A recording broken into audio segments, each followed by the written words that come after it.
DNA मित्रों, पिछले 26 दिन से मिडिल ईस्ट के युद्ध ने वैसे तो दुनिया के लगभग सभी देशों पर असर डाला है और इस कारण पूरी दुनिया में इमरजेंसी के हालात बनते दिख रहे हैं। लेकिन बड़ी बात यह है कि अब तेल के संकट से निपटने के लिए औपचारिक रूप से इमरजेंसी का ऐलान किया जा रहा है। ईरान युद्ध के कारण जो हालात बने हैं उसकी वजह से फिलीपींस को नेशनल एनर्जी इमरजेंसी का ऐलान करना पड़ा। ऐसा करने वाला वो दुनिया का पहला देश बन गया है। फिलीपींस के राष्ट्रपति फर्डिनेंड मार्कोस ने ऊर्जा आपातकाल की घोषणा करते हुए कहा कि यह कदम देश को अंधेरे में डूबने से बचाने और जनता को बिजली के आसमान छूती कीमतों से राहत देने के लिए उठाया गया। डीएनए मित्रों, फिलीपींस में यह आपातकाल अगले 1 साल तक लागू रहेगा। राष्ट्रपति चाहें तो इसे और बढ़ा सकते हैं या बीच में भी हटा सकते हैं। युद्ध के समय आपातकाल लगना आम बात है, लेकिन यह उन देशों में लगाया जाता है जो युद्ध में शामिल होते हैं। लेकिन फिलीपींस का इस युद्ध से कोई लेना देना नहीं है। ईरान की राजधानी तेहरान से फिलीपींस की राजधानी मनीला लगभग 7,000 किलोमीटर दूर है। एशिया पैसिफिक में अमेरिका का सबसे करीबी देश होने के बावजूद फिलीपींस युद्ध में किसी भी तरीके से शामिल नहीं है, लेकिन इसके बावजूद उसे आपातकाल लगाना पड़ा है। जिस तरह से ईरान ने हॉर्मुज स्ट्रेट की नाकेबंदी कर रखी है, जिस तरह से खाड़ी देशों के ऑयल इंफ्रास्ट्रक्चर पर ईरान ने हमले किए हैं, उससे फिलीपींस ही नहीं बल्कि दुनिया के कई देशों में ऐसे ही हालात बनने वाले हैं। युद्ध के पहले दिन से डीएनए में हम आपको बताते रहे हैं, यह एक ऐसा युद्ध है जिसमें मिसाइल की चपेट में भले ही कुछ देश आएंगे, लेकिन आर्थिक मार की चपेट में, उसके लपेटे में पूरी दुनिया आएगी। कोई भी इससे बच नहीं पाएगा। हो भी यही रहा है। 26 दिनों के बाद ही दुनिया आपात स्थिति में कैसे आ गई, ये जानने से पहले आपको पता होना चाहिए कि फिलीपींस में ऐसे हालात क्यों बने। एनर्जी इमरजेंसी के मायने क्या हैं, दुनिया में कब कब एनर्जी इमरजेंसी लगी है। मित्रों, फिलीपींस अपनी जरूरत का 98% तेल खाड़ी देशों से आयात करता है, 98%। लेकिन हॉर्मुज स्ट्रेट बंद होने के बाद वहां तेल की सप्लाई काफी कम हो गई है। खरीद की लागत बढ़ने की वजह से वहां पेट्रोल डीजल की कीमत दोगुनी हो चुकी है। यानी पहले ही लोगों पर महंगाई का बोझ डाला जा चुका है और अब इमरजेंसी का ऐलान भी कर दिया गया है। फिलीपींस वो देश है जिसने युद्ध की शुरुआत होते ही ईंधन बचाने के मकसद से सरकारी कर्मचारियों के लिए 4 दिन का हफ्ता कर दिया था, लेकिन इसके बावजूद संकट बढ़ता गया। अब इमरजेंसी लगानी पड़ी। उधर तेल की बढ़ती कीमत से नाराज ट्रांसपोर्ट वर्कर्स और टैक्सी यूनियन ने 2 दिनों की हड़ताल का ऐलान किया है, लेकिन एनर्जी इमरजेंसी की वजह से हड़ताल करने वालों पर कानूनी कार्रवाई हो सकती है। फिलीपींस में ईंधन की कमी सिर्फ गाड़ियों के लिए नहीं है, बल्कि जेट फ्यूल की भी भारी किल्लत है। कई देशों ने फिलीपींस की एयरलाइंस से कह दिया है कि वो उन्हें जेट फ्यूल नहीं मुहैया कराएंगे। इसकी वजह से फिलीपींस आने वाली उड़ानें आने और जाने का फ्यूल लेकर अब आ रही हैं। इसकी वजह से उड़ानों की संख्या में कटौती करनी पड़ी है। एनर्जी इमरजेंसी लगने के बाद उड़ानों को लेकर अनिश्चितता और बढ़ गई है। इससे फिलीपींस के हवाई अड्डों पर भीड़ बढ़ गई है। लोगों को डर है कहीं उनकी फ्लाइट कैंसिल ना हो जाए। अब आपको यह भी जानना चाहिए कि एनर्जी इमरजेंसी लगाने का मतलब क्या है। डीएनए मित्रों, एनर्जी इमरजेंसी सरकार को तेल संकट से निपटने के लिए एक्स्ट्रा पावर देने वाला कानूनी हथियार है। इसमें सरकार को सीधे तेल खरीदने का अधिकार होता है। इसके लिए लंबी प्रक्रिया की जरूरत नहीं होती। सरकार एडवांस पेमेंट भी कर सकती है। ऊर्जा विभाग को ईंधन की आवाजाही, आपूर्ति और वितरण पर नियंत्रण का पूरा अधिकार हो जाता है। जमाखोरी, मुनाफाखोरी और सप्लाई में हेराफेरी करने पर कड़ी कार्रवाई होती है।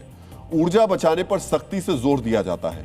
फिलीपींस में आपातकाल लगने के बाद राष्ट्रपति के आदेश पर एक कमेटी बनाई गई जो ईंधन, अनाज और दवा समेत सभी जरूरी सामानों के वितरण पर नजर रखेगी। डीएनए मित्रों, ईंधन के साथ साथ फिलीपींस में बिजली की सप्लाई पर भी गंभीर खतरा है।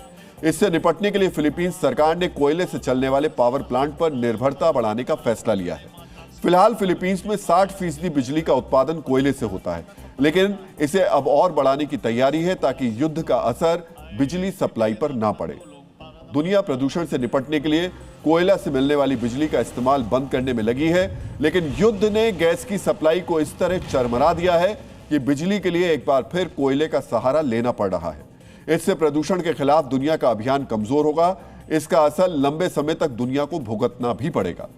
अब आपको यह भी जानना चाहिए कि दुनिया में कब कब एनर्जी इमरजेंसी लगी है।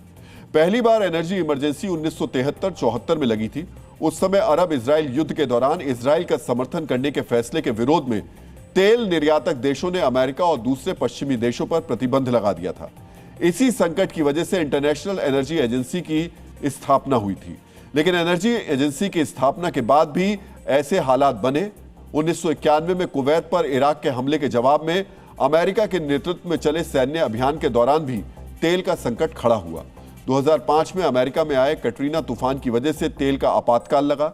2011 में अफ्रीकी देश लीबिया में नेटो के अभियान की वजह से ऊर्जा संकट पैदा हुआ। 2022 में रूस और यूक्रेन के बीच युद्ध की वजह से तेल का आपातकाल लगा और इस बार ईरान के खिलाफ अमेरिका और इजराइल के हमले की वजह से यह स्थिति पैदा हुई जो सबसे गंभीर है। 2005 के संकट को छोड़ दें तो हर एनर्जी इमरजेंसी का संबंध युद्ध या लड़ाई से ही रहा है। यानी युद्ध दुनिया में एनर्जी इमरजेंसी का सबसे बड़ा कारण रहा है। डीएनए मित्रों, ब्रिटिश लेखक और इतिहासकार जेम्स बूचन ने 2006 में अपनी एक किताब में पेट्रोलियम के महत्व के बारे में लिखा है कि एक सदी पहले तक पेट्रोलियम एक मामूली सामान था, लेकिन आज यह मानव अस्तित्व के लिए पानी की तरह जरूरी है। पेट्रोल डीजल की इसी जरूरत की वजह से दुनिया में एनर्जी इमरजेंसी के हालात बन गए हैं। मिडिल ईस्ट के महायुद्ध की वजह से फिलीपींस पहला देश बन गया है जिसने इमरजेंसी का ऐलान किया है। लेकिन अगर युद्ध इसी तरह चलता रहा तो आने वाले दिनों में इसी तरीके के हालात कई दूसरे देशों में बनेंगे। यहां तक कि युद्ध खत्म होने के बाद भी दुनिया को इसके असर से अछूता रहना मुश्किल है। मित्रों, तेल संकट की वजह से जो स्थिति बनी है उसमें Myanmar, Cambodia, Vietnam, Sri Lanka, Pakistan और बांग्लादेश जैसे देशों में भी हालात बिगड़ रहे हैं। ये वो देश हैं जो तेल के आयात पर बहुत ज्यादा निर्भर हैं।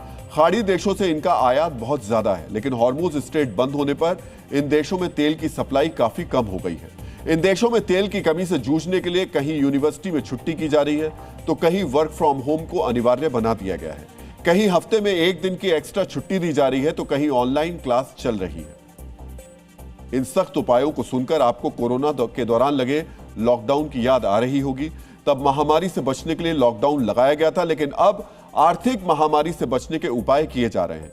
ये उन देशों का हाल है जिनकी अर्थव्यवस्था मजबूत नहीं है, लेकिन युद्ध के आर्थिक असर से अमीर देश भी नहीं बचे हैं। यूरोप के देश भी इस समय एनर्जी इमरजेंसी से जूझ रहे हैं। आपको जानना चाहिए कि यूरोप पर इस युद्ध का क्या असर हुआ है। डीएनए मित्रों, यूरोपीय देशों में पेट्रोल डीजल के दाम में 34% तक की बढ़ोतरी हुई है। डीजल की कमी से ट्रांसपोर्ट और उद्योग प्रभावित हो रहे हैं। प्राकृतिक गैस का दाम 2 गुने से भी ज्यादा हो चुका है, लेकिन इसके बावजूद सप्लाई में दिक्कत है। पूर्वी यूरोप और इटली में बिजली की कीमत में बढ़ोतरी हुई है। यूरोपीय देश बिजली उत्पादन के लिए प्राकृतिक गैस पर बहुत ज्यादा निर्भर हैं।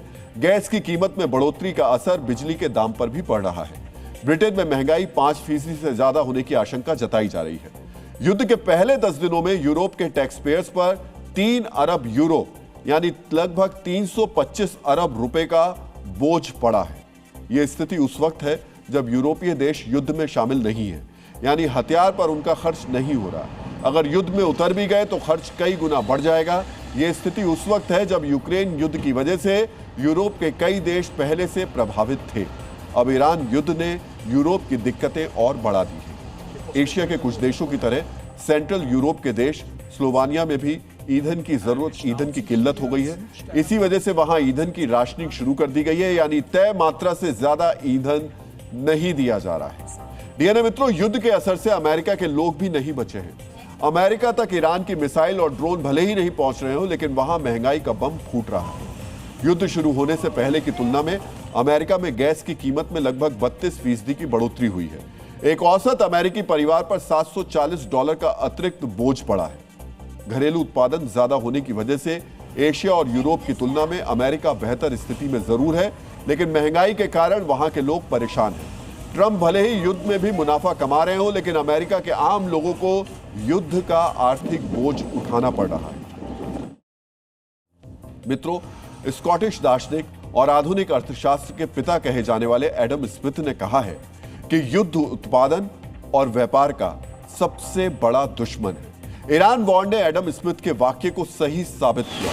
किसी भी देश के विकास में उत्पादन और व्यापार की प्रमुख भूमिका होती है। ईरान वॉर ने सबसे ज्यादा नुकसान उत्पादन और व्यापार को ही पहुंचाया है। यह नुकसान सिर्फ मिडिल ईस्ट तक नहीं है, नुकसान पूरी दुनिया का है। समझिए, बमबारी और बारूदी हमले से मिडिल ईस्ट के कई देशों का इंफ्रास्ट्रक्चर बर्बाद हो गया। इससे इन देशों को कितना नुकसान हुआ, यह आपको आगे विस्तार से जानना चाहिए। वॉर के कारण तेल की सप्लाई थम गई, कच्चे तेल के दाम बढ़ गए। इसका असर वॉर जोन से बाहर भी पड़ रहा है। कच्चा तेल महंगा होने से कैसे दुनिया के कई देश आर्थिक बर्बादी की कगार पर पहुंच गए हैं, इस पर भी हम विस्तार से चर्चा करेंगे। यानी जो देश वॉर जोन में है वो बारूदी विध्वंस के कारण तबाही झेल रहे हैं, वहीं जो देश वॉर जोन से दूर है उन्हें कच्चे तेल की बढ़ती कीमत आर्थिक तौर पर बर्बाद कर रही है। मित्रों, आर्थिक तबाही की पूरी तस्वीर को एक एक करके आप समझ लेते हैं। प्रसिद्ध अर्थशास्त्री जे.एम. कीन्स ने कहा है कि युद्ध की कीमत सिर्फ पैसे में नहीं, आर्थिक स्थिरता के विनाश में भी चुकाई जाती है। अब गौर से सुनिए और समझिए कि वो कौन से देश हैं जो युद्ध की कीमत आर्थिक विनाश के तौर पर चुका रहे हैं। मित्रों, दुनिया को ग्लोबल विलेज कहा जाता है। इस संकट का असर आप और हम सभी पर पड़ना है। इसलिए अब जो हम जानकारी आपसे शेयर कर रहे हैं उसे बहुत ही ध्यान से सुनिए और समझिए। सबसे ज्यादा नुकसान वाली लिस्ट में सबसे ऊपर है ईरान युद्ध। ईरान की जीडीपी को करीब 20% तक नुकसान पहुंचा है। भारतीय रुपए में यह नुकसान करीब 15 लाख करोड़ रुपए का है। आसानी से समझने के लिए हम कह सकते हैं कि 26 दिन वॉर में ईरान को जो नुकसान पहुंचा है वो भारत के रक्षा मंत्रालय के 2 साल के बजट के बराबर है। ईरान का बुनियादी इंफ्रास्ट्रक्चर तबाह हो गया है। 26 दिन के युद्ध में ईरान में जितनी तबाही हुई है उसकी भरपाई में ईरान को 5 साल से ज्यादा का समय लग सकता है। युद्ध में दूसरा सबसे बड़ा नुकसान कतर को हुआ है। कतर की जीडीपी को करीब 14% का नुकसान हुआ है। सबसे बड़े एलएनजी सप्लायर देश में एलएनजी का उत्पादन करीब ठप है। भारतीय रुपए में कतर का नुकसान करीब 8 लाख करोड़ रुपए का हुआ है। कतर को इस नुकसान की भरपाई करने में 5 साल का समय लग सकता है। भारतीय संदर्भ में कतर का नुकसान इतना है कि इससे भारतीय सेना की 1 साल की सैलरी, पेंशन, हथियार खरीद और आधुनिकीकरण के खर्च को पूरा किया जा सकता है। युद्ध से कुवैत की जीडीपी को करीब 14% का झटका लगने की आशंका है। भारतीय रुपए में यह नुकसान करीब 5 लाख करोड़ का है। अगर कुवैत में तेल का उत्पादन युद्ध से पहले वाले स्तर पर पहुंच जाए तब भी इस नुकसान की भरपाई के लिए कुवैत को 1 साल का समय लगेगा। 26 दिन में कुवैत को जो नुकसान हुआ वो भारत में शिक्षा और स्वास्थ्य मंत्रालय का साल भर का बजट है। युद्ध से इजराइल की जीडीपी को करीब 9% का नुकसान पहुंचने की आशंका है। इसे रुपए में देखें तो यह नुकसान करीब 6 लाख करोड़ का है। इजराइल को इस आर्थिक नुकसान से बाहर निकलने में 1 साल का वक्त लग सकता है। इस नुकसान से भारत के कृषि और स्वास्थ्य मंत्रालय का साल भर का खर्च पूरा किया जा सकता है। वॉर जोन में मौजूद सऊदी अरब की जीडीपी को ईरान के हमले से करीब 3% यानी करीब 4 लाख करोड़ रुपए का नुकसान हो सकता है। सऊदी अरब को नुकसान की भरपाई में 2 साल तक का समय लग सकता है। सऊदी अरब को जो नुकसान हुआ है उससे भारत में स्कूल, कॉलेज, अस्पताल और किसान योजनाओं को 1 साल तक फंड किया जा सकता है। मित्रों, ये वो देश है जो वॉर जोन में है। लड़ाई के कारण इनके ऑयल इंफ्रास्ट्रक्चर को नुकसान पहुंचा है। ऑयल प्रोडक्शन और निर्यात ठप हो गया है। इनकी पूरी अर्थव्यवस्था तेल और गैस पर आधारित है, इसलिए इनका नुकसान बड़ा है। ऑयल इंफ्रास्ट्रक्चर मरम्मत करने और फिर उत्पादन शुरू करने में समय लगेगा, इसलिए नुकसान की भरपाई में इन देशों को 1 से 2 साल का समय लग सकता है। इन देशों को 26 दिन में करीब 41 लाख करोड़ रुपए का नुकसान हुआ है। यह भारत के मौजूदा बजट के लगभग 80% के बराबर है। चीन के प्रसिद्ध विद्वान और युद्ध रणनीतिकार सन त्सू ने कहा है कि लंबे युद्ध से किसी देश को लाभ होने का कोई उदाहरण नहीं है। ईरान युद्ध के अभी 26 दिन हुए हैं। बेशक ये रूस और यूक्रेन के बीच चल रहे युद्ध की तुलना में बहुत कम है, लेकिन इस युद्ध का नुकसान बहुत व्यापक है। जो देश वॉर जोन से बहुत दूर हैं, उन पर भी युद्ध की मार पड़ी है। वजह है महंगा तेल। दुनिया के ज्यादातर देश तेल आयात करते हैं। युद्ध के कारण तेल महंगा हुआ है, इसीलिए कई देशों का अर्थतंत्र तबाह हो गया है। अब हम आपको उन देशों के बारे में जानकारी दे रहे हैं जो मिडिल ईस्ट की जंग में पक्षकार नहीं है, लेकिन लड़ाई ने इन देशों को गहरी चोट दी है। मित्रों, कंबोडिया अपनी जरूरत का 100% तेल आयात करता है। ईरान वॉर के कारण क्रूड के दाम बढ़े, कंबोडिया का तेल आयात बिल भी बढ़ चुका है। इसकी वजह से यहां जीडीपी 3% तक गिरने की आशंका है। यहां तेल के दाम करीब 68% तक बढ़े हैं। इस ऑयल वाली स्ट्राइक से कंबोडिया में ऐसी आर्थिक तबाही हुई कि इससे बाहर निकलने में 2 साल का समय लग सकता है। वियतनाम भी अपनी जरूरत का आधे से ज्यादा तेल आयात करता है। यहां तेल के दाम 50% तक बढ़ गए हैं। तेल संकट के कारण वियतनाम की जीडीपी 1% तक घट सकती है। इसे रिकवर करने में वियतनाम को 1.5 साल का समय लग सकता है। नाइजीरिया कच्चे तेल का निर्यातक देश है, लेकिन उसके पास रिफाइनरी की क्षमता नहीं है। इसलिए नाइजीरिया की जीडीपी भी करीब 2% तक घट सकती है। यहां तेल के दाम 35% तक बढ़े हैं। नुकसान की भरपाई में नाइजीरिया को 2 साल का समय लग सकता है।